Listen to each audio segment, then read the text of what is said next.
Халелуя! Добър вечер, приятели! Добър вечер, Христовата църква! Как сте? Вярвам, че сте приготвени да се легнете.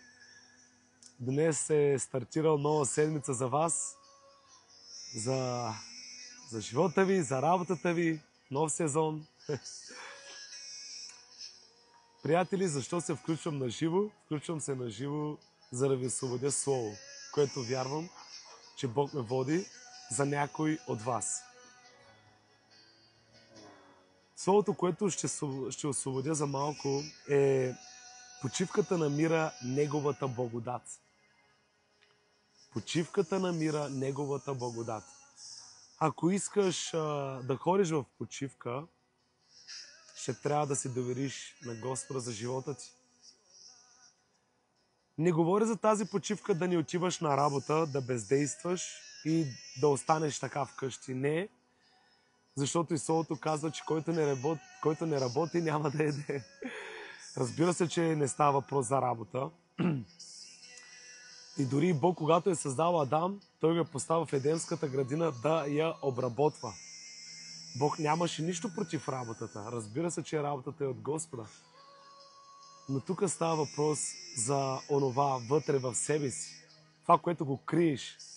Криеш себе си пред твоите близки, пред твоите приятели. Криеш себе си от всеки един, независимо как се обличаш или какво си купуваш. Всичко това е повърхностно. Говоря за вътрешния ти човек.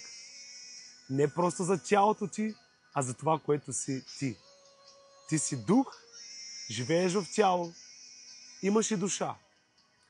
Говоря за вътрешността ти, за онова слабо място. Сигурно, когато спиш сам, плачеш, или когато си сам, чувстваш се безнадежден, не знаеш на къде, не знаеш какво да направиш.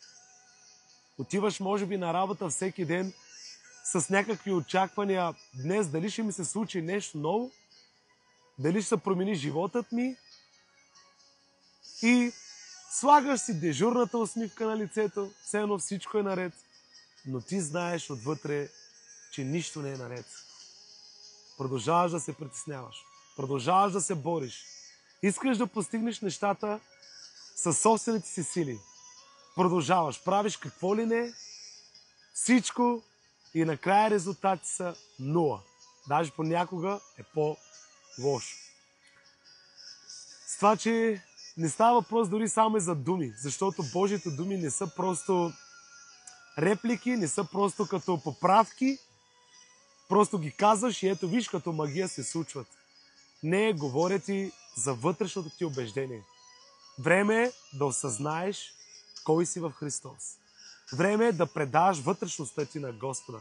Време е да влизаш в тази почивка, да се доверяваш на Господа и да кажеш: въпреки всичко, аз продължавам. Продължавам с Господа. Да си кажеш, може би, тези страхове, които имам, и ти знаеш от кое ти е най-големия страх. Може би, как ще се оправя, ами ако не се оправя. Искам да ти кажа. Време е да го предадеш този страх на Господа и дори да си кажеш: какво от това? Какво от това, дори ако го нямам това нещо? Но Бог е този, който ще ти даде дори по-доброто. Разбира се, аз ти свидетелствам за тези неща, че когато съм искал неща от Бога, трябваше да се доверя. Трябваше да достигна до това ниво, защото при това толкова усилия, толкова нещо съм правил, не бях оценен, толкова неща съм правил, просто всичко е било на вятъра за много неща от живота ми. Докато съм разбрал, че аз трябваше да се доверя на Господа напълно, наистина. И си казах: Господи, и дори преди няколко дена съм свидетелствал с едни мои приятели, че нямаше път в животът ми, въобще си казва: Господи, как ще излезем от тази ситуация? Но си казва: Господи, въпреки всичко, доверявам ти се, Господи. Не знам как, от моята гледна точка, пътят е безнадежден, просто няма път. С моята логика, с моите мисли, с моите възможности, просто разбрах, че съм до никъде. И когато се доверих на Господа, искам да ви свидетелствам дори с това, за да може и ти да поемеш този път. Там наистина, където нямаше път, не Бог само постави път, но Бог е поставил червен килим пред теб, за да можеш ти да преминеш и да видиш как Бог се прославя. Искам да ти кажа, че има разлика, когато правиш нещо да постигнеш със собствените си усилия, но има и голяма разлика, когато нищо не си направил. Просто че си взел решение да се довериш на Господа и гледаш как просто Той те снабдява, как Той ти го дава, без ти да го заслужиш. Повярвай ми, ще бъдеш много повече благословен. И не само благословен, като до някаква трайност. Говоря за това, че не само да си благословен, но и да бъде задържано, да бъде умножено. Между другото, знаете ли за онова дете, което се е доверил? Благодаря ти, Господи, че ме подсети. И това е за някой, вярвам. Знаете ли онова дете, което се е доверил на Господа да му даде 5 хляба и 2 риби? И сега, някой може би да си е казал: о, Господ, вижте как благославя хляб и риба. Нали? Искам да ви кажа, че детето е имал хляб и риба. Тоест, ако е имал, може би, и салам, ако е имал, може би, и картофи, нали, в кръга на шегата, ако е имал нещо друго, разбира се, че Бог може да го умножи. Затова, че, приятели, това, което имаш в ръката ти, предай го на Господа. Време е ти да влизаш в пълната почивка, в това, което Той е направил. В Исус Христос да кажеш: аз съм праведен, въпреки всичко. Моля те, обърни фокуса си към Господа. И колкото да си слаб, и колкото да гледаш своите грешки и недостатъци, ако фокуса е към теб, винаги ще виждаш един провален човек, запомни го. Но ако погледнеш към него, винаги ще разбереш колко си ценен в него, колко си съвършен в него, без петно, без бръчка. Това сме ние в Христос. Праведни чрез вяра, казва Словото. Искате ли да ви споделя един стих, в който, къде е спомената първата дума за благодатта? Намира се в Битие 6.8. Ще го чета с българския превод на Верен, който казва: а Ной намери благоволение пред Господа. Подчертавам, благоволение. Това е превода на българския превод на Верен. Но в един от преводите на по-английски казва се на Кинг Джеймс, нали? Тези, които го знаят, там се казва, че But Noah found grace. Сега може би не го изразявам правилно думите, но тук казва, че Ной намери благодат. Благодат. Което значи, знаете ли как се казва името на Ной? Името на Ной се казва почивка. Което значи, почивката намери благодат. Почивката намери благодат. А знаете ли кое е най-интересното? Аз съм проверил лично вече няколко пъти, проверете и вие да видите, че на еврейски се пише Ноа с 2 букви. Това е името на Ной. Ако обръщате двете букви, само да обърнат позицията си, знаете ли какво означава? Даже аз съм си го записал. Когато се обръщат двете букви, се нарича Хен, което означава на иврит благодат. Вау! Ноа, което значи Ной, когато се обръщат буквите, става благодат. Вау! Стачи, приятели, също така искам да ви кажа, че между другото този стих всички го знаем или сме го чули от Псалом 23, който казва: Господ е пастир мой. Аз няма да имам нужди. Друг превод казва: аз няма да остана в нужди. Приятели, видяхте ли някаква овца, която сама да си грижи за себе си? Сама да си постригва козината, нали? Сама да се храни и сама да се пази от вълците? Не, приятели. Това не е длъжността на овцата. Има пастир, който я пази. Ето защо Бог ни нарича, че ние сме овцете му, а Той е пастирът. С това, че доверявай се на Господа през каквото и да преминеш. През каквото и да преминеш. Когато ние сме на върха, много е лесно да кажем: о, Господи, благодарим и Ти, всичко е уникално и така. Но само да кажа, Нито един християнин не е застрахован. Разликата от светските хора и от християните е, понякога може и християните да преминат, понякога казвам, не е длъжно да минат лоши неща, но казвам понякога, дори да минат лоши неща. Разликата между тях и нас, знаете ли каква е? Че ние сме с Господа. Защото аз се спомням, когато бях в света, аз не знам как съм живял без Господа. Как съм живял? Какво съм правил? Буквално съм бил в някакво състезание, което и аз не знам. Защо се състезавах? Защо живеех?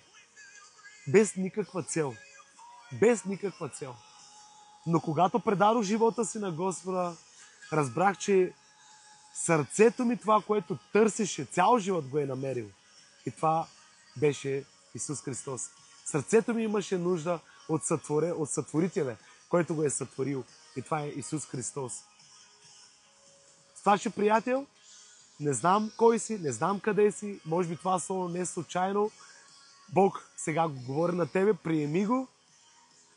Приеми го като ден на твоята свобода, като старт на новия ти живот, като момент, в който Бог отново ти казва, почивай си, довери ми се и аз ще умножа онова, което ти го нямаш или е малко в ръцете ти. Дай ми го.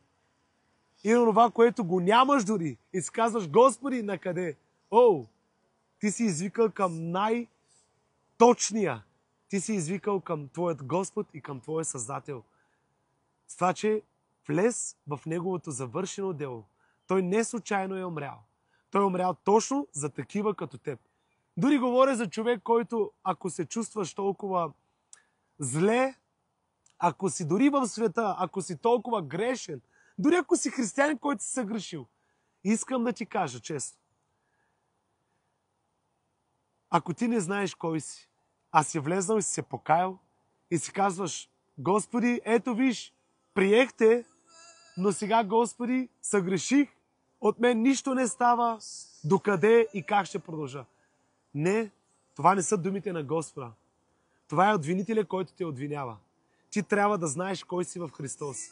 Няма нито един грях, който да се сравни с жертвата на Христос. С Неговата кръв. Няма нито един грях.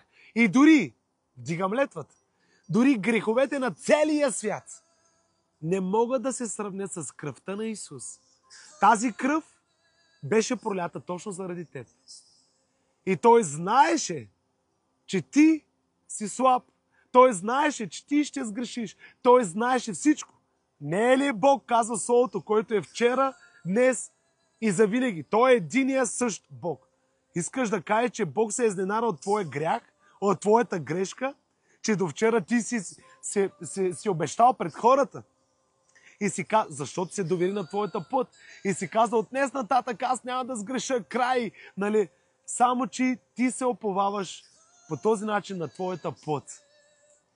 На твоята човешка път. Не говоря за тяло, а говоря за тебе, за твоето аз, за твоето его, за твоето себе.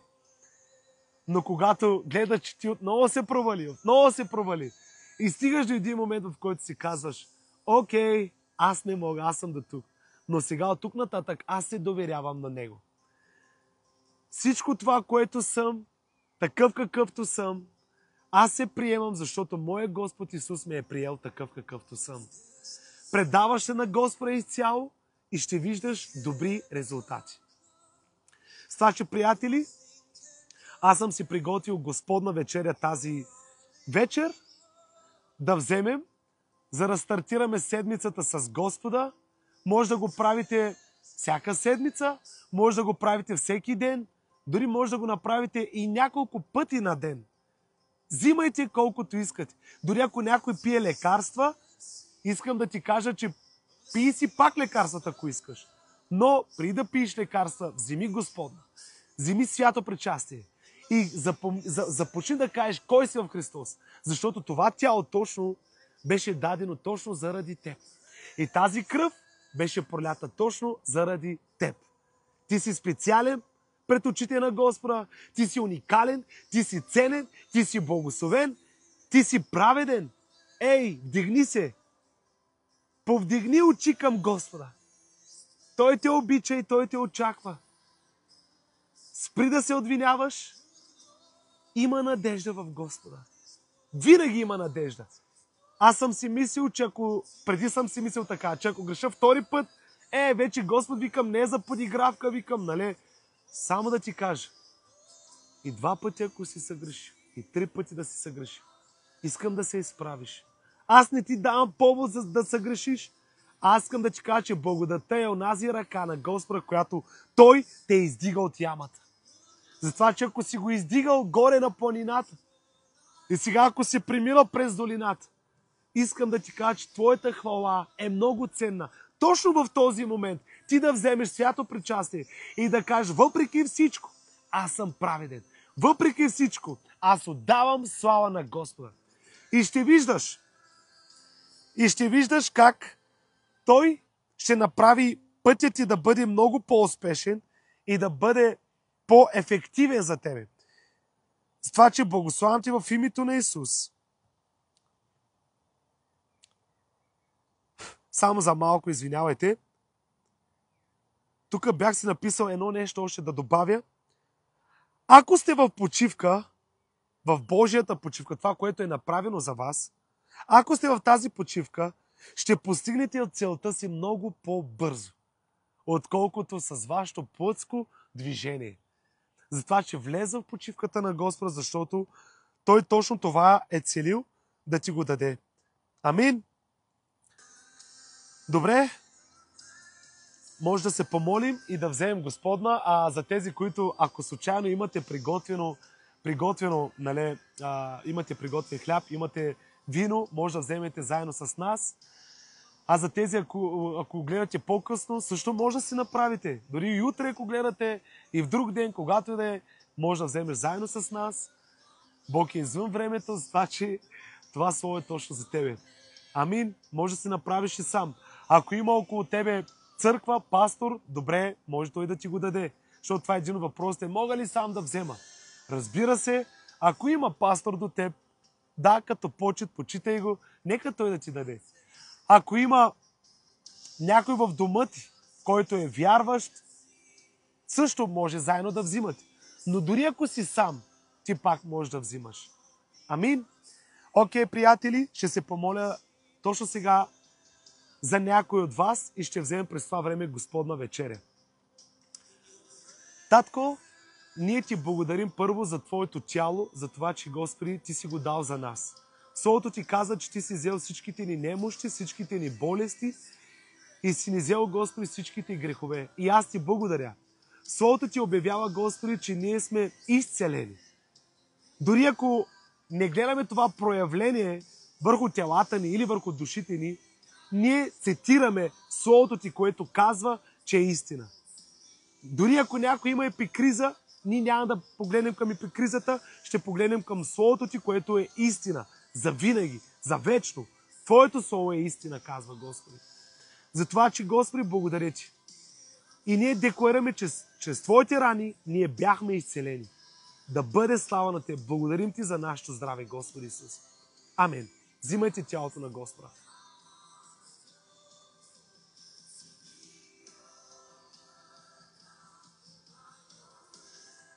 Сега може да вземем кръвта на Исус. Господи, също така искаме да Ти благодарим за Твоята свята кръв. Благодарим Ти, Господи, че Ти ни уми. Толкова е чиста, по-бяла от сняг.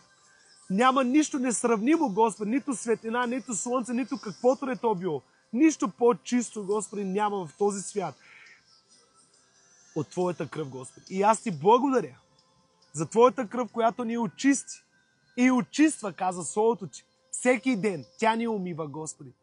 И аз Ти благодаря, Господи. Чрез Твоята свята кръв ние сме опростени, ние сме праведни и аз Ти благодаря. Да бъде цялата слава на Теб.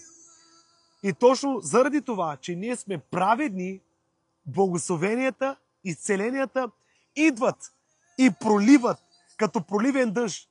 Идват като в изобилие, като реки, идват в живота ни. Защото нищо не може да спре Божите благословения. Защото те търсят святост.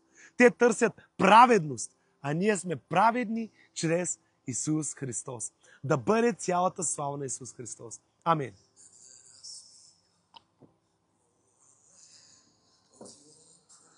моля се сега точно за някой от вас. Татко, благодаря ти за изцелението на душата и на тялото на моя брат и на моята сестра. Аз обявявам точно сега, че той или тя е свободна точно сега в името на Исус Христос. Обявявам, Господи, че те са свободни заради делото ти, заради кръвта ти, Господи. Благодаря ти, Господи, че ти влизаш в умовете им, ти влизаш в сърцата им, ти влизаш в живота им, да поемеш, Господи, рулята ти, Господи, ти да поемеш всичко, Господи, в живота им. Да поемеш семействата им, да поемеш финансите им, да поемеш работата им, да поемеш ежедневието им, дните им, седмиците им, в името на Исус, да поемеш годините им. И аз ти благодаря, Господи Исус. В името на Исус, свобода върху живота ти. Свобода и изцеление, пълно възстановение, пълно изцеление. Не 30-кратно, не 50-кратно, а 100-кратно в името на Исус. В изобилие, в името на Исус Христос. Никога повече ти да не се разболееш. Ти няма да се разболееш в името на Исус Христос. Нито вирус, нито болест, нито немощ, нито преждевременна смърт, нито инциденти, нито каквото да е то било. Няма да те сполетят. Халелуя, защото Господ е твоя пастир, защото Той е твоя спасител, защото Той е твоя създател, защото Той е този, който се грижи за тебе всеки един ден. Затова, че време е да се довериш. Нека да дойде свръхестествена почивка от Господа точно върху душата ти, точно върху живота ти, в името на Исус. И нека Божието снабдяване да дойде в изобилие към теб, точно от сега, от този момент. Нека тази вечер ти да спиш спокойно и да прославиш Господа дори на другия ден и дори тази вечер да гледаш сънища с Господа в името на Исус Христос. Нека да имаш реални срещи с Господа. Не просто, от време на време, не да се чудиш дали всичко правиш правилно или не. Не, време е да се довериш на Него и Той да се движи и ти да гледаш, че всичко това, което Той е направил, Той го е направил правилно. В името на Исус Христос. Доверявай се. Доверявай се. Ти, обявявам, че ти вече си в Божията почивка. В името на Исус. Бог има най-доброто за теб. Както каза Словото на Господ, че всичко съдейства за твое добро. Отнеха ти работата, отнеха ти някои неща от живота. Окей, не е край на света, спокойно. Довери се на Господа. И го цитирай, декларирай. Кажи го от устата ти, че кажи, Бог има по-добро за мене. Бог има най-доброто за мене.